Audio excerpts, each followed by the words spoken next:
బాప్తిజం స్వీకరించి చాలా మంది వచ్చారు. చాలా సంతోషం. మరి దేవుడు మా విషయంలో అయితే ఎన్నో కార్యాలు చేశారండి. మరి మా అమ్మగారి ఇల్లు అయితే ఎలా ఉండేదో మీ అందరికీ తెలుసు కదా. ముందు కూటలు పెట్టారు కదా, అప్పుడు వారం వారం పెట్టేవారు. మరి అప్పుడైతే చాలా చాలా చాలా చిరాగ్గా చండాలంగా ఉండేది. మా అమ్మగారు అంటున్నానని నా ఇల్లు భోజనించమని, ఇల్లు భోజనించమని. అలాగే మరి దేవుడు ఆవిడ కోరుకున్నట్టు అద్భుతంగా మరి ఇల్లు బాగు చేయడం జరిగింది. మరి మా కుటుంబంలో కూడా చాలా విషయాలు జరిగినాయండి. ఒక విషయం కాదు చెప్పడానికి. మరి దేవుడు చేసిన కార్యాలు ఆశ్చర్యకార్యాలు. ఆయన చేసిన మేలు అంటే కంటికి కనపడవంట, చెవులకి వినపడవంట, హృదయానికి గోచరింపడవంట. మరి మేము అనుకుని ఏది చేయలేదు, కానీ దేవుడు మాతోటి చాలా కార్యాలు చేయించారండి.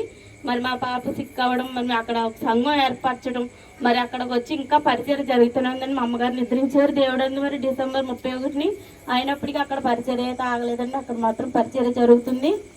మరి అలాగే మొన్న 23వ తారీఖు కూడా నేను మా ఇంటికాడ కూటమి పెట్టుకోవడం జరిగిందండి. మరి కాటవరంలో ఆ విషయం ఏంటంటే మరి దేవుడు ఆ బిడ్డని మరణించింది, ఇంక మరణిస్తుంది అని కూడా చెప్పారండి. మరి కణాలు అయితే 30,000కే పడిపోయి ఇంకా సీరియస్ అయిపోతుందని మేము ఆశ్చర్యంగా మరి ఎంతో అద్భుతంగా మన బిడ్డని లేవనెత్తారండి. మరి అమ్మగారు ప్రార్థన మరి దేవుడు ఆలకించాడు.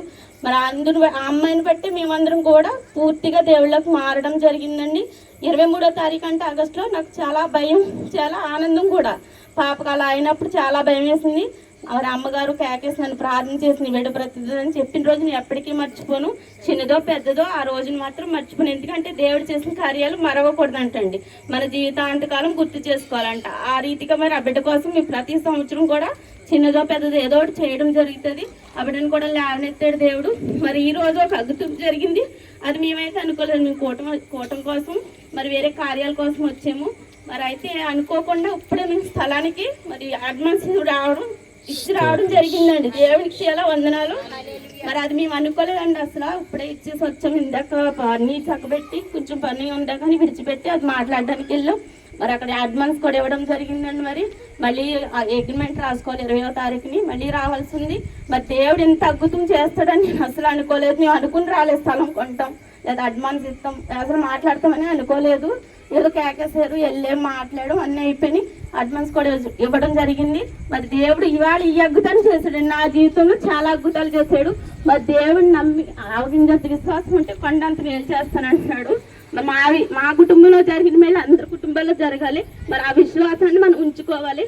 మరి చాలా కుటుంబాల్లో జరిగే ఉంటాయి, కానీ ఇంకా జరగాలంటే మనం ఇంకా విశ్వాసంగా ఉండాలి దేవుడి యందు. మరి దేవుడి యందు భయభక్తులు గలవారికంటే దేవుడు ఎప్పుడు సమీపంగా ఉంటాడంట. అటు రీతిగా మేము ఉండాలని మరి మా కుటుంబం ఇంకా బలపడాలి దేవుళ్ళోని. మరి ఇంకా రక్షణ లేని వారు ఉన్నారు అనేకులు. మరి మా తమ్ముడి గురించి కూడా మీరు జ్ఞాపకం చేసుకుని నేను ప్రార్థనలో పెట్టింది. మరి భార్యను విడిచిపెట్టి ఉంటున్నాడు. మరి 2 బిడ్డలు ఉన్నారు. మరి ఆ బిడ్డ కూడా మరి తల్లిదండ్రులు అందరూ కలిసి ఉండాలని నేను అనుకుంటున్నాను. మరి ఆ బిడ్డ కోసం మీ అందరూ ప్రార్థన చేయమని, ఆ బిడ్డ మారాలి, మరి తాగుడు నుండి విడుదల పొందాలి, వాళ్ళ కుటుంబంతో వాళ్ళు కలిసి ఉండాలని రోజు అన్ని దిన ప్రార్థనలు మమ్మల్ని జ్ఞాపకం చేసుకోమని ఈ చిన్న సాక్షిని దేవుడు దీవించుకుంటారు.